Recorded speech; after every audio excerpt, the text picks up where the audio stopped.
নাম ঘোষণা করার জন্য আহ্বান জানাচ্ছি। তোমরা প্রত্যেকেই ভালো করেছো। তোমাদের সবার বক্তব্য এত ভালো হয়েছে, মনে হচ্ছে না তোমরা এত ছোট বা এত 5, 7, 8, 9, 10 পড়ো তোমরা।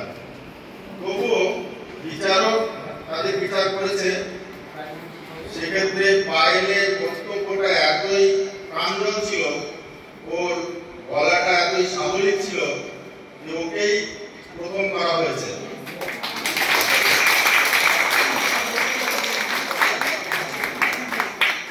বিপক্ষে বলেও যে পুরস্কার পাওয়া যায়, আমরা দেখেছি এই সমস্ত বিতর্ক প্রতিযোগিতায় যারা বিপক্ষে বলে তারা অনেক সময় যতই ভালো বলুক বিচারকরা তাদের গুরুত্ব একটু কম দেয়, কারণ বিপক্ষ মানেই হচ্ছে কোনো একটা নেগেটিভ ব্যাপার। কিন্তু এখানে রাজদীপ এমন সুন্দর বলেছে যে তাকে দ্বিতীয় পুরস্কার দেওয়া হয়েছে, তৃতীয় হয়েছে রাজদীপ।